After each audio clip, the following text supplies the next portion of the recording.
வணக்கம் மக்களே, ரைடுக்கு போகலாமா? இன்னைக்கு காலையில் 7 மணிக்கு தான் லாயின் பண்ணோம். ஏன்னா நம்ம 6 மணிக்கு நம்ம வீட்டு பக்கத்துல இருந்து ரயில்வே ஸ்டேஷனுக்கு ஒரு ஓன் ட்ரிப் வந்துச்சு. அவங்கள இறக்கி விட்டாச்சு. இறக்கி விட்டு ரயில்வே ஸ்டேஷனில் நிற்கிறோம். அடுத்த ரைடுக்கு வெயிட் பண்ண வேண்டியதான். லாகின் பண்ணி கரெக்டாக 3 மணி நேரம் தாண்டி போயிட்டுருக்கு. இது வேற எந்த ரயிலுமே வரல. 6 மணி நேரம் கழிச்சு ஃபஸ்ட்டு ரைடு வந்திருக்கு 307 ரூபாய்க்கு. எங்கன்னா கேஜி ஹாஸ்பிட்டல் இருந்து வெள்ளக்கிணறு. 1 மணி நேரம் கழிச்சு 190 ரூபாய்க்கு ஒரு ரைடு வந்திருக்கு. எங்கன்னா வெள்ளக்கிணறுலேருந்து ஜிஎன் மில்லு.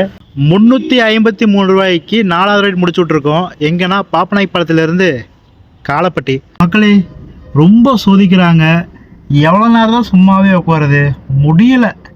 ஓகே மக்களே, இதை நான் க்ளோஸ் பண்ணிக்கிறேன். நீங்கள் டோட்டலாக 13 மணி நேரம் லாகின் பண்ணியிருக்கோம். 79 கிலோமீட்டர் வண்டி ஓட்டி இருக்கோம்.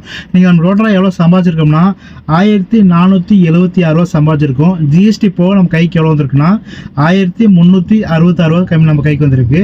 இதில் லிட்டரசி கமிஷன் எவ்வளோ போகுதுன்னா 273 ரூபா லிட்டரசி கமிஷன் போகுது. இன்றைக்கி நம்ம சிஎன்ஜி எவ்வளோ கிடச்சிருக்கோம்னா 500 ரூபாய் கிடச்சிருக்கோம். இன்றைக்கி நம்ம சாப்பாடு செலவு இன்றைக்கி எவ்வளோனா 30 ரூபா. டோட்டலாக எவ்வளோ வருதுன்னா 803 ரூபா வருது. பேலன்ஸ் நம்ம கையில் எவ்வளோ இருக்குன்னா 673 ரூபா இருக்குது. 13 மணி நேரம் லாகின் பண்ணி 1476 ரூபா சம்பாதிச்சு செலவெல்லாம் போக நம்ம கையில் எவ்வளோ இருக்குன்னா 673 ரூபா தான் நம்ம கையில் இருக்குது.